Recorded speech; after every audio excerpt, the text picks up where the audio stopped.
Après la demande d'aide du Mali à la CEDEAO, des fausses informations circulent sur la position des forces armées de sécurité. Le capitaine Amadou Aya Sanogo, en leur nom, coupe court aux rumeurs sa déclaration juste après le sommaire.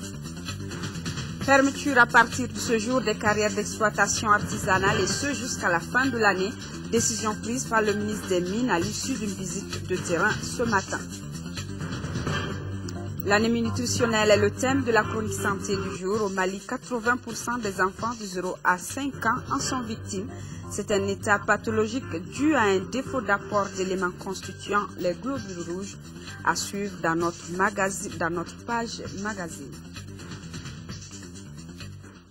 Mesdames, Messieurs, bonsoir et bienvenue à ce journal à la une de l'actualité nationale. La une de l'actualité nationale reste toujours dominée par la demande d'aide du Mali à la CEDEAO. C'est en effet mardi dernier que le président par intérim a adressé au président en exercice de la CEDEAO une requête qui s'appuie sur les décisions et recommandations de l'organisation sous-régionale dans le cadre du recouvrement des territoires occupés du Nord et de la lutte contre le terrorisme. Dans sa lettre, le président Dioncounda Traoré a rappelé la complexité de la situation qui résulte de la présence dans la région de groupes terroristes tels que Al-Qaïda, Wakmi, Moujao, Boko Haram, de réseaux du crime organisé et de narcotrafiquants, la multiplication des activités criminelles et terroristes dans le nord du pays et des risques sécuritaires sur toute la sous-région commande une action concertée et coordonnée du Mali, de la CEDEAO et de la communauté internationale. Dans sa lettre, le président Dioncounda Traoré a rappelé, je cite, le déploiement d'unités de police ou de forces militaires pour la sécurisation des institutions de la transition était sans objet. La reconquête des régions du Nord reste la priorité des priorités. Fin de citation. Beaucoup de commentaires, d'avis divergents et de prises de position continuent d'alimenter les rumeurs quant à la position de nos forces armées et de sécurité. Le capitaine Amadou Aya Sanogo, au nom des forces armées de sécurité, tient à couper court aux rumeurs très souvent malveillantes. L'armée, affirme-t-il, est en phase avec les autorités de la transition. Le capitaine Amadou Aya Sanogo est au micro de nos confrères de la DIRPA. Mesdames et messieurs, mes chers compatriotes, maliens des villes et des campagnes, de l'intérieur comme de l'extérieur. Tout d'abord, je tiens à préciser que le président par intérim, le professeur Dioncounda Traoré, le premier ministre, le docteur Cheikh Modibo Diarra, et ma propre personne sommes en phase. Nous nous consultons, nous nous voyons fréquemment et nous échangeons sur les grandes décisions concernant la vie de la nation. Au-delà de tout ça, je profite pour bien sûr remercier le président de la République par intérim, le professeur Dioncounda Traoré, pour la largesse d'esprit, la considération et le sens élevé du patriotisme qu'il a su mettre en amont pour bien sûr amener, c'est-à-dire un apaisement sur le plan social. Et je profite de la même occasion aussi pour remercier toutes les Maliennes et tous les Maliens. Parce que sans votre ouverture d'esprit, sans le sentiment de dialogue, sans cette capacité d'écoute en tant que Malien, ce qui a toujours fait de ce pays un grand pays, ce qui a toujours fait de cette nation une grande nation, et nous ne serons pas là où nous sommes aujourd'hui. Au-delà de tout ça, je reviens donc à la requête que le président par intérim, le professeur Dioncounda, a eu à adresser à l'organisation sous-régionale. Dans cette requête, à aucun instant, il n'est question de troupes pour sécuriser les institutions en République du Mali. Le professeur Dioncounda Traoré, à son retour de Paris, il a eu à le dire qu'il fait confiance aux forces armées et de sécurité pour assurer la sécurité, bien sûr, des institutions de la République du Mali. Et il n'a fait l'objet d'aucun changement. Mais sauf qu'au-delà de ça, il a quand même demandé du matériel technique, à savoir des appareils, des outils de déminage, à savoir beaucoup d'autres de spécialistes, pour aider bien sûr les forces armées et de sécurité au Mali dans l'accomplissement de cette mission. Quant à la phase de recouvrement de l'intégrité du territoire, il a certes demandé des unités et du matériel, c'est-à-dire la logistique qui doit suivre, mais là aussi, ce besoin sera là au Mali en fonction de la réalité du moment et quand les forces armées maliennes se sentiront dans le besoin de se faire aider par des frères voisins. On ne l'a pas demandé de facto pour qu'ils viennent tout de suite, mais c'est une expression de besoin en cas. Et là aussi, c'est les services techniques maliens au niveau de vos forces armées de sécurité qui vont travailler de concert avec les autres acteurs extérieurs concernés pour bien sûr aider vos forces armées et de sécurité dans l'accomplissement de leur mission régalienne. Et quant aux rumeurs sur l'armée, ça fait quelques jours, ça ne va pas à Kati, il y a ceci ou cela. Je vous dis de vive voix, chers compatriotes, vos forces armées et de sécurité sont plus que jamais comme un seul homme. Il n'y a pas de problème ici, il n'y a pas de problème dans les autres garnisons. Au contraire, je profite pour porter à votre connaissance que nous n'avons actuellement qu'une seule priorité, l'équipement, la formation, pour être en mesure d'être une armée capable, bien sûr, de faire asseoir l'intégrité territoriale et de répondre à vos aspirations en tant qu'armée. Quant aux interprétations, je pense que nous avons déjà fait du chemin. Depuis le moment où on parlait du retour du président ou pas, on a dépassé tout ce cap. Ne donnons pas place aux rumeurs qui peuvent fortifier encore d'autres interprétations, profitant bien sûr à des individus mal intentionnés. Je profite pour vous demander ceci. Peuple malien, hommes et femmes, enfants et vieux, des campagnes, des grandes villes, de l'intérieur comme de l'extérieur, ce que vous entendez autour concernant la vie de cette nation à l'heure actuelle n'est que interprétation malveillante de certains individus qui ne veulent vraiment pas nous laisser avancer. Je profite de vous demander, c'est maintenant ou jamais, comme un seul homme, comme une seule nation, comme un seul peuple, d'assister vos forces armées et de sécurité qui en ont maintenant besoin. Parce que quelque part, on a des frères qui nous attendent, on a des sœurs qui nous attendent, qui souffrent matin, midi et soir. Il est temps de mettre un terme à tout ce qui peut se passer comme suspicion ou autre, nous mettant encore en retard ou rendant difficile tous les efforts qui peuvent être commis pour assister vos forces armées et de sécurité pour accomplir leur mission. Je lance un appel à nos frères, à nos sœurs, à nos pères, à nos mamans du Nord, qui sont en train de souffrir dans leur chair, dans leur âme et dans leur corps au quotidien. Le silence n'est pas un oubli. Votre armée, en un moment donné, en une phase critique, avait besoin de reculer pour mieux sauter. Nous saluons vivement tous les efforts, tous les sacrifices que vous avez eu à faire depuis l'occupation jusque-là. Parce que vous vous êtes battus souvent à bras nus contre un occupant lourdement armé. Le peuple malien sera reconnaissant un jour. Et la version Bamanakan de cette déclaration du capitaine Amadou Ayassanogo juste après cette édition. Je vous l'annonçais dans les titres, fermeture des carrières d'exploitation artisanale à compter de ce lundi 10 septembre 2012 et ce jusqu'à la fin de l'année 2012. C'est la décision prise par le ministre des Mines à l'issue de la visite de terrain qu'il a effectuée ce matin sur 3 sites d'exploitation de la capitale.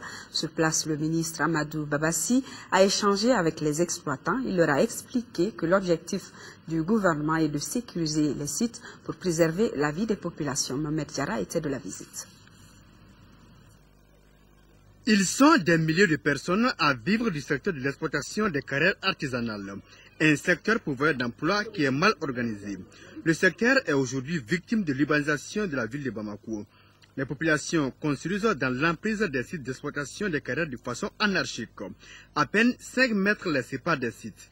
Le cas de Dadabougou se passe de tout commentaire. Le ministre des Mines s'est rendu sur 3 sites dans la capitale. Le constat est amer. Les habitants s'expliquent. Cela aussi dépend aussi des autorités communales, ils le savent très bien.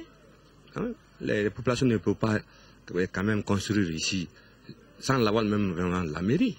C'est des individus qui passent par des carriéristes sans l'association des artisans, de la chambre des métiers et des artisans qui exploitent et qui spéculent, donc qui vendent.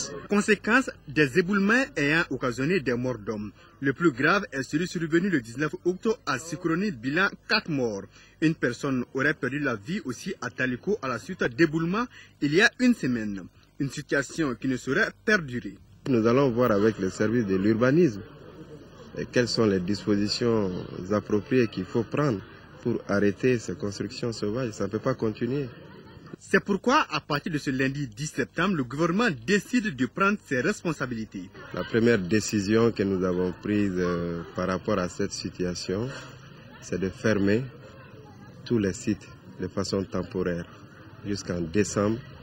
Parce que vous savez, cette année, il y a eu beaucoup de pluie pour éviter des éboulements et pour éviter des catastrophes et des pertes en vies humaines. Il faut prendre d'abord des mesures pour préserver des vies, ensuite penser aux problèmes d'emploi et de chômage.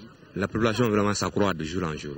Donc il est évident maintenant qu'on sait ça maintenant, qu'on leur donne encore une place ailleurs. Une mesure drastique sagement accueillie par les exploitants de carrière et les populations riveraines. Mais d'ores et déjà, force doit rester à la loi, question d'éviter les erreurs du passé. Car comme le dirait l'autre, la vie humaine est sacrée. Autre question préoccupant le gouvernement, comment les directions régionales du développement social sont-elles impliquées dans la gestion des populations déplacées du Nord? La question était au centre de la rencontre du ministre de l'Action humanitaire, de la solidarité et des personnes âgées avec les directeurs nationaux et régionaux du développement social, de la protection sociale et de l'économie solidaire. Une rencontre qui vise également à renforcer les capacités pour une maîtrise parfaite des actions du département d'Aouda Sidiki Diarra. La crise actuelle qui sévit dans notre pays ne laisse personne indifférent. Pour soulager les populations de leurs souffrances, le département en charge de l'action humanitaire, de la solidarité et des personnes âgées adopte une stratégie en venant à l'écoute des directeurs nationaux et régionaux du développement, de la protection sociale et de l'économie solidaire. Une rencontre d'échange autour de l'encadrement et de la gestion des populations déplacées. Cette rencontre, nous l'avons voulu initialement d'abord par rapport au support de collecte que nos directions régionales utilisent pour qu'il y ait une harmonisation et une bonne maîtrise de la situation sur le terrain. Aujourd'hui, il est bon de faire aussi le point par rapport même à l'implication des directions régionales dans les commissions de crise.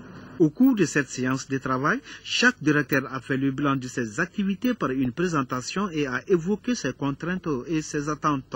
Occasion pour les ministres d'inviter ces directeurs à plus de réflexion pour la gestion et l'encadrement de nos populations déplacées du Nord. Il y a des points à améliorer, c'est ce que nous appelons les points faibles. C'est d'abord le rôle de leadership que chacun doit jouer, parce que quand on a affaire à une multitude de partisans, d'acteurs, qui chacun a ses préoccupations, quelque part il faudrait que quelqu'un puisse assurer le leader. Et ceci pour faciliter la coordination et le suivi de la planification, parce qu'on risque de se retrouver, et des cas ont sont apparus, qu'il y a des personnes qui ont bénéficié de l'appui 2 ou 3 fois alors que d'autres n'en ont pas eu. Un pas vient d'être franchi pour mieux encadrer et gérer nos populations déplacées qui en ont tant besoin. Le Royaume des Pays-Bas vient de mettre à la disposition de 4 consortiums d'ONG évoluant dans les secteurs de l'éducation et de la santé une enveloppe de 6,7 milliards de francs CFA. Cette aide renforcera la qualité de l'offre des services sociaux de base. Il sera mis en œuvre dans les régions de Kaï, Koulikoro, Sikasso, Ségou, Mopti et le district de Bamako. Abdrahman Meiga pour les détails. Par ces différentes appositions, le Royaume des Pays-Bas met à la disposition du Mali une enveloppe financière de 6,7 milliards de francs CFA destinée à consolider les acquis de 2 projets phares initiés par le Mali. Il s'agit du projet d'investissement du secteur de l'éducation et du programme décennal de développement socio-sanitaire. Ce programme d'appui au développement de l'éducation et de la santé sera mis en œuvre dans 5 régions du Mali et le district de Bamako. À travers ce financement, le Royaume des Pays-Bas ambitionne à renforcer la qualité des services sociaux de base dans les secteurs de l'éducation et de la santé. Nous voudrions respecter que la coopération au développement des Pays-Bas encourage la décentralisation comme levier du développement local et la participation citoyenne. Ensemble, ces 4 consortiums bénéficiaires vont travailler pour relever des défis prioritaires dans les secteurs de l'éducation et de la santé. Exemple, le renforcement de la synergie entre l'État, les partenaires et les organisations non gouvernementales évoluant dans le secteur, le renforcement du contrôle par la population de la qualité des services rendus par les services sociaux de base et enfin le renforcement de la dévolution préconisée au Mali. Nous devons continuer à travailler en complémentarité et en synergie avec tous les partenaires pour mieux répondre aux enjeux et aux attentes des populations maliennes. La mise en œuvre correcte des activités inscrites à l'agenda de ce programme permettra au Mali d'atteindre les objectifs escomptés, qui sont le renforcement et la consolidation des acquis des domaines de l'éducation et de la santé, tout en assurant la mise en œuvre correcte des plans opérationnels de projets de développement socio-économique et culturel des collectivités territoriales. Actualité hors de chez nous avec la vente des cahiers au Cameroun en cette veille de rentrée scolaire. Les parents misent surtout sur les cahiers importés qui viennent souvent avec quelques leçons de maths ou de géographie, contrairement à la fabrication locale qui en plus est vendue plus cher. Avec la période de la rentrée scolaire, les vendeurs de cahiers ont le sourire.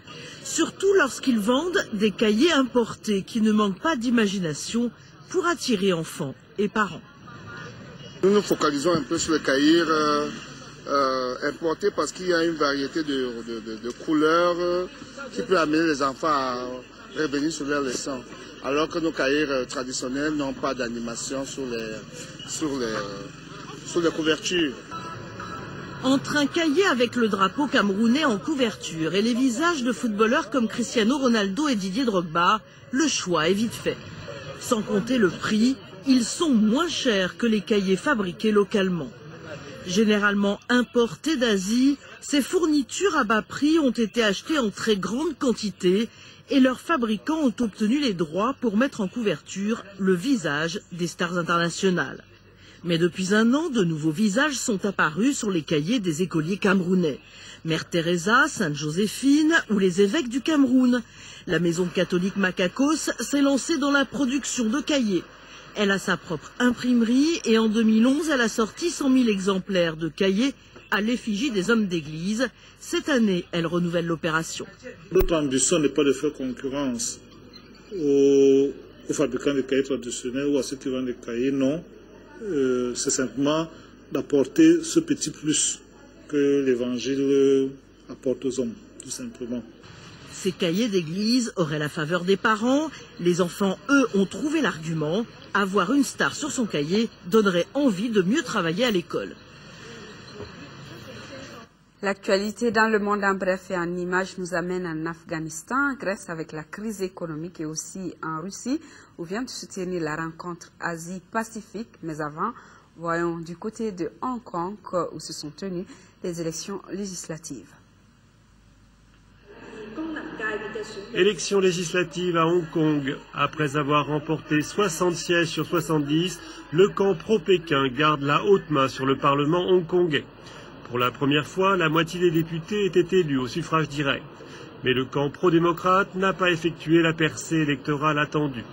L'opposition conserve néanmoins un droit de veto sur les travaux constitutionnels du Parlement. La prison de Bagram transférée aux autorités afghanes, les Américains ont remis dimanche plus de 3100 prisonniers à la police militaire afghane, parmi eux des membres présumés de la rébellion talibane et d'Al-Qaïda. La récupération de la base de Bagram était une des conditions posées par le président afghan Hamid Karzai pour accepter de signer un partenariat stratégique avec les États-Unis. Fin du sommet réunissant les 21 pays de l'APEC, le forum de coopération économique Asie-Pacifique, s'est tenu ce week-end dans la ville russe de Vladivostok. Vladimir Poutine a prôné dimanche un rapprochement de la Russie avec la région Asie-Pacifique qui représente 55% du commerce mondial. Le président russe a dans le même temps critiqué l'Europe, évoquant notamment le conflit en cours avec le géant russe Gazprom sur le prix du gaz. Les autorités grecques recevaient lundi les créanciers de l'Union européenne, du Fonds monétaire international et de la Banque centrale européenne. La Troïka est venue demander 11 milliards d'économies dans les dépenses publiques, des réductions du nombre de fonctionnaires, des montants des retraites et des prestations sociales, une condition pour le déblocage d'un nouveau prêt de 31 milliards d'euros à Athènes. En 5e région, une mission conjointe de supervision de la campagne agricole 2012-2013 de la Direction générale de l'Officerie Mopti et de la Direction régionale de l'agriculture de Mopti vient de sillonner certaines zones de l'Officerie Mopti. L'objectif de la visite était de mieux apprécier les dispositions prises pour le bon déroulement de la campagne. Le compte-rendu de Jules Sambou-Sissoko. Dans la zone ORM nord et sud visitée, le constat est très impressionnant. Des parcelles au stade de talage montaison et des repiquages en bon état s'étendent à perte de vue. Par contre, dans la zone de Soufara, le constat est triste. Aujourd'hui, le casier de Sine est totalement sinistré avec 1500 hectares. Le casier de Bougoula 1600 hectares sinistrés. Et je tiens à dire, ces deux casiers n'ont rien récolté l'année dernière à cause de la sécheresse. Les autres pertes se répartissent entre Perempé, Soufourlaï, Oronema, Thibon et Trokoro.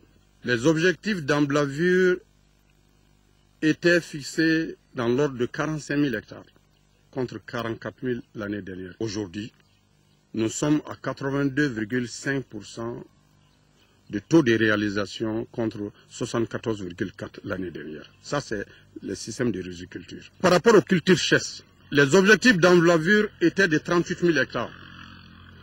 Et le taux de réalisation aujourd'hui, nous sommes à 99% contre 93,98% l'année dernière. Pas une étape sans des échanges francs et directs avec les producteurs pour évoquer certaines difficultés et préoccupations. L'année dernière, les partenaires financiers nous ont beaucoup assistés. L'enveloppe qui a été donnée de 2010 à 2011 est passée de 11 millions à 366 millions. Certaines organisations ont totalement payé leurs dettes.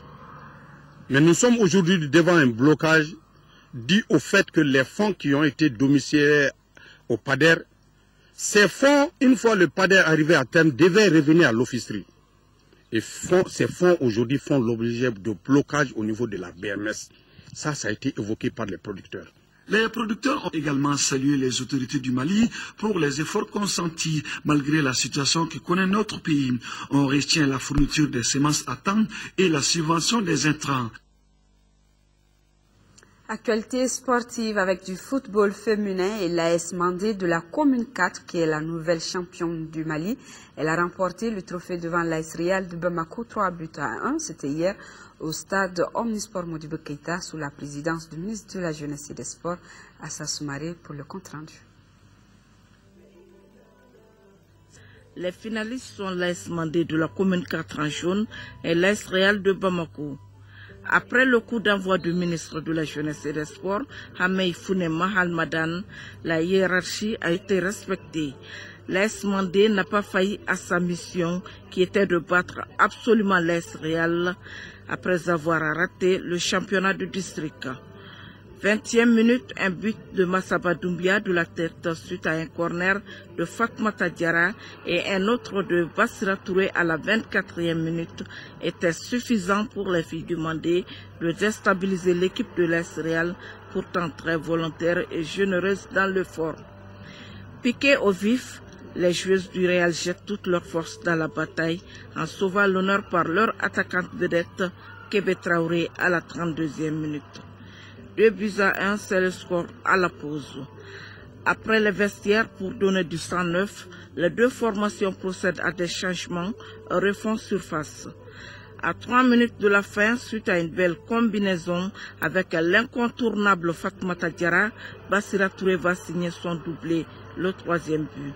Score final 3-1 pour l'AS Mandé qui vient de remporter le trophée de la 2e édition de la Coupe du Mali après l'USFAS. C'est notre première coupe depuis très longtemps. C'est ce que j'avais dit. Si je gagne la coupe, je ne fais que féliciter mes jeux. On avait raté le championnat, mais j'ai dit aux jeux, rien n'est perdu, rien n'est fait. Cette finale, c'était vraiment notre objectif. À l'heure des récompenses, l'AS Real se contente de la médaille d'argent et l'AS Mandé la médaille d'or plus le trophée. La meilleure joueuse de cette finale a été Fatmata Diarra de l'AS Mandé. Elle a reçu un téléphone portable offert par Orange Mali, plus un ballon et une enveloppe symbolique de la part du ministre de la Jeunesse et des Sports. En tout cas, une très belle finale qui a été accompagnée par la prestation des artistes.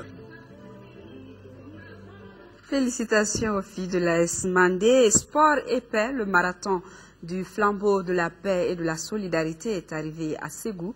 Le marathonien Mamadou Kamara a parcouru la distance Bamako-Ségou en 5 jours. Il a été accueilli ce lundi par les autorités régionales et un grand public de Ségou Kandesila. De Bamako à Ségou, il a fallu 5 jours de marche à Mamadou Kamara pour couvrir le 240 km, la distance séparant ces deux localités. À la place de l'indépendance, les autorités régionales, les chefs de service et autres responsables de la société civile ont tenu à réserver un accueil triomphal à ces porteurs du flambeau de la paix et de la solidarité de Kay vers Kidal.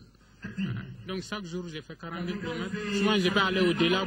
Le message que moi, je peux lancer à la jeunesse malienne, il faut qu'ils sortent massivement pour que cette intégrité territoriale, moi, je demande la paix.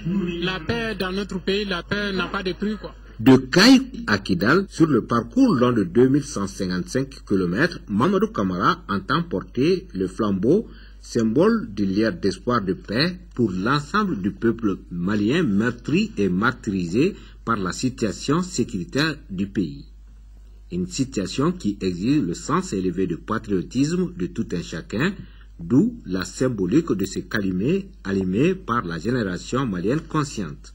Permettez-moi de saluer cette heureuse initiative de génération malienne consciente, regroupement de plusieurs dizaines d'associations. Madame la Présidente, trouvez ici l'expression de notre adhésion à cette symbolique et notre accompagnement sans faille, car le flambeau porté n'est autre que la flamme du patriotisme. Le moins qu'on puisse dire est que la charte de l'espoir bénéficie du soutien et de l'accompagnement nécessaire de toute la population ségovienne pour l'étape de Mopti. Bonne suite à Mamadou Camara et la chronique santé du jour parle de ce qu'on appelle l'anémie nutritionnelle, un état pathologique dû à un défaut d'apport de certains éléments constituant les globules rouges. Dans notre pays, le manque de fer est l'insuffisance la plus évoquée. Selon les statistiques, environ 80% des enfants de 0 à 5 ans ont des problèmes d'anémie nutritionnelle. Focus Santé, c'est une réalisation de Tessira Dambélé.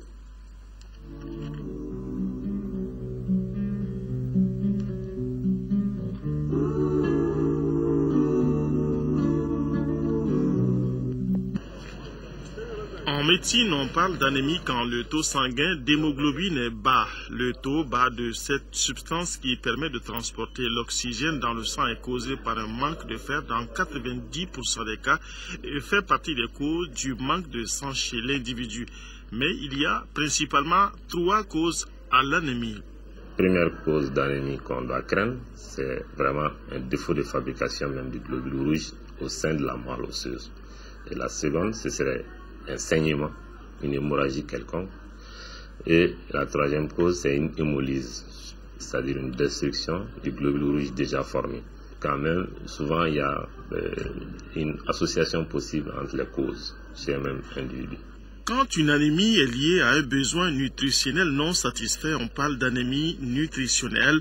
Il s'agit d'un état pathologique lié à l'absence d'éléments constituant les globules rouges comme le zinc, le fer, la vitamine B12, l'acide folique. Les manifestations chez l'enfant peuvent être la pâleur qu'on va sentir, mais surtout il faudrait noter une asthénie, un enfant qui est très fatigué, qui a un rendement scolaire qui n'est pas bon, qui a un défaut de croissance, c'est-à-dire une cassure de la courbe pondérale qui ne grossit pas de façon convenable. Cet enfant peut aussi avoir des troubles comportementaux, notamment des troubles de comportement alimentaire.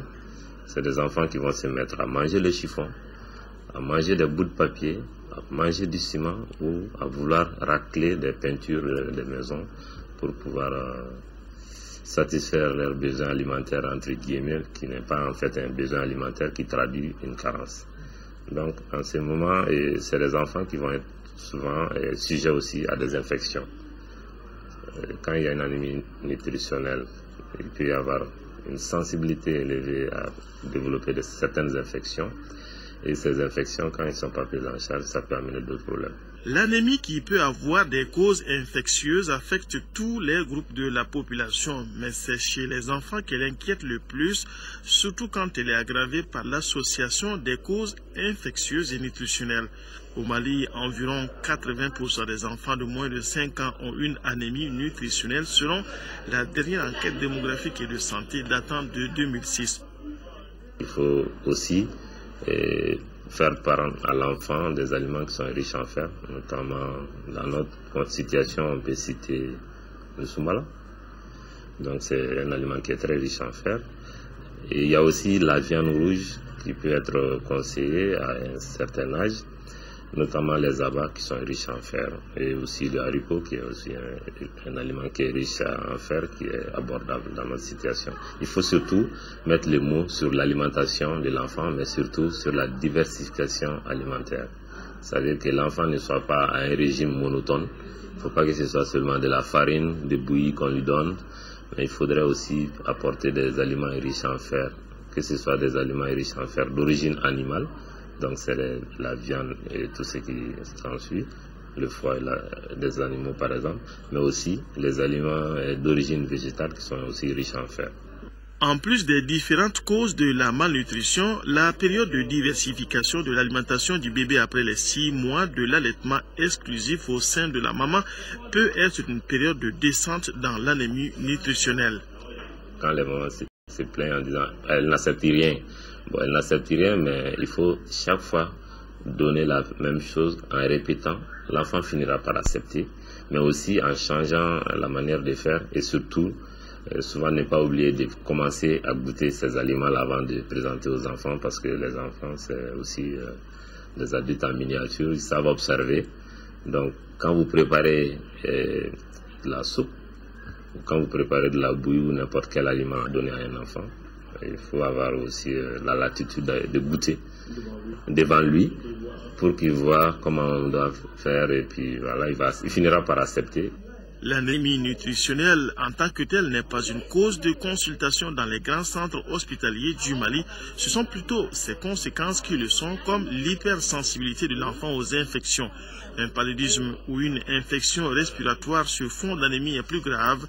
Si c'est au médecin de diagnostiquer une anémie nutritionnelle, c'est à la famille d'adopter les conditions alimentaires adaptées à l'âge de l'enfant et qui satisfont tous ses besoins.